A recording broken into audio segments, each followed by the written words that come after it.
Hello, and welcome to a quick guided tapping practice because I need it and you need it too. And if you follow me, then you already know I'm Amanda Baker and I'm a licensed clinical social worker and 500-hour trained yoga instructor with a specialty in yoga psychology, as well as training in EFT, emotional freedom technique tapping. And so, utilizing the tapping practice to send the signals to the body to come into the parasympathetic state, which is your state of relaxation and restoration, though some people tend to have a smaller window of that or a smaller threshold of that relaxation state. And so the tapping can help us to expand it.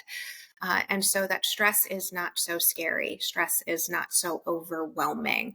And when I say stress, I can even mean our experiences and feelings that tend to sometimes activate that stress response for people. So maybe you're feeling uneasy, unsettled, guilty, embarrassed, anxious, sad. And those emotions sometimes are uncomfortable and even perceived as unsafe for people. Being in the unknown, uncertainty can have the connotation that that is unsafe, and that sends the signal to your nervous system to go into the stress response and activate you to potentially feel aroused and panic, or even to put you into that state of detachment, dissociation, depression. And so, here to send the signal to our body that we are safe, creating a sense of safety, creating a new association with those emotions that perhaps you might be comfortable not realizing it because it's so familiar. There might be a comfortability in the familiarity of being in a state of panic or anxiety or stress or overwhelm or hyperactivity. And so, with that, we don't want to completely negate that. That's why in the tapping practice, we start with the more negative statements because we're coming into acknowledging and even accepting and then creating a new association with that. So perhaps you thrive off of stress. Can you see yourself as having a skill set in being in a state of stress? So for some people who tend to be go, go, go, they might eventually kind of plummet and fall into a state of detachment, depression, exhaustion, no motivation because of being so hyper aware and aroused and panicked and on the go so much that then the body then eventually is like, well, you need to rest. And it's going to get you in the only way that it knows, either making you sick or getting you into a place of complete social isolation, exhaustion, lack of motivation. And that's just how our system works. It's all about survival and caring for the body, but you have survived. If you are here, you have already survived. You've already done the work. Now it's showing your subconscious that it can trust you, that it can trust in the unknown, and that you do have the capacity to be stressed out. Not to say that you are saying, I want to be stressed all the time. Likely you want to feel calm, but we need to honor or acknowledge or recognize that the stress might be your familiar state. And if it's familiar, then own it. Own that you might actually benefit or thrive or create, not purposefully, but subconsciously, are attracting in these stressful experiences because you're so used to it.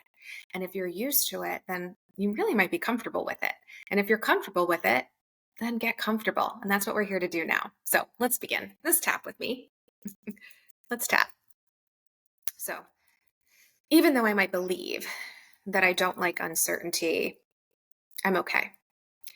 Even though I might become anxious in the unknown, I accept myself.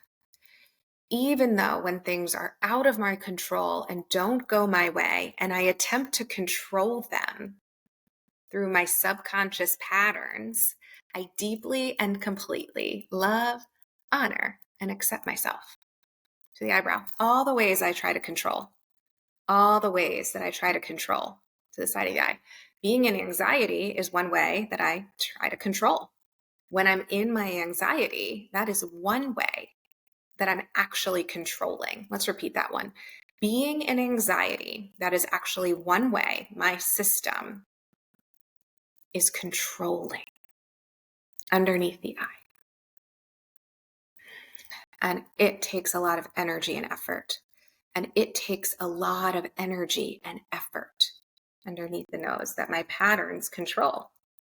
My patterns control the chin. Often I'm not even aware of it. Often I'm not even aware of it to the chest. So now I'm naming it. Now I'm naming it underneath the arm. I'm witnessing and observing. I'm aware. I'm witnessing and observing. I'm aware to the wrist. But this is familiar. This is familiar to the top of the head. Being in a state of anxiety, panic, arousal, being in a state of anxiety and panic and arousal to the eyebrow, on edge, the side of the eye, amped up underneath the eye, even maybe difficulty concentrating, staying on task, even a difficulty concentrating and staying on task underneath the nose. I thrive in this. I thrive in this to the chin, the stress, the chest. It's familiar. It's familiar underneath the arm. It might actually be comfortable. It might actually be comfortable to the wrist, to my system, my body, my subconscious, to my system, my body, my subconscious, top of the head. My conscious state doesn't like it. My conscious state doesn't like it. The eyebrow. My ego says it's bad and wrong. My ego says it's bad and wrong to the side of the eye. It wants to change it. It wants to change it underneath the eye. But it doesn't have the control. It doesn't have the control underneath the nose. My deep subconscious has the control. My deep subconscious has the control to the chin, and I don't give it credit. I don't give it credit to the chest. I don't even listen to it. I don't even listen to it underneath the arm because I don't give myself time to be with it. I don't give myself a lot of time to be with it to the wrist. That really subtle listening, the top of the head, because it's only in the present. It's only in the present to the eyebrow. And I'm focused on the future. And I'm focused on the future to the side of the eye, or still living in the past. Or still living in the past underneath the eye, analyzing the past underneath the nose, in the past or in the future, in the past or in the future. Chin. That's where my mind and body are. That's where my mind and body are to the chest. So I'm shifting that. Underneath the arm to be present to the wrist, because all there is really is the present. All there is really is the present, top of the head. That's the space between. That's the space between to the eyebrow. The space between is where everything happens. The space between is where everything happens. The side of the eye, the present moment underneath the eye. And I like it. Underneath the nose. I like the present moment. I like the present moment, the chin. I enjoy this moment. Chest, in all of my awareness, underneath the arm, even if I'm stressed, to the wrist, because I'm actually really skilled at it. The top of the head. And if I'm skilled at it, I can be confident.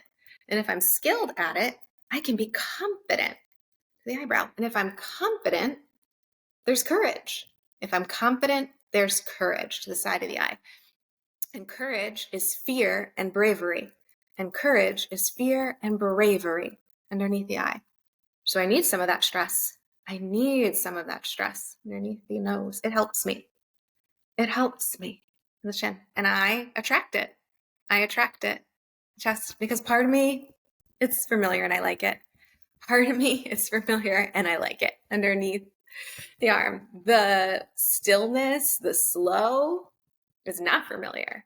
The stillness and the slow is not so familiar to the rest. Or maybe it's boring. Or maybe it's boring to the top of the head. And so I realized that. And so I realized that to the eyebrow, that I can also come to like boring.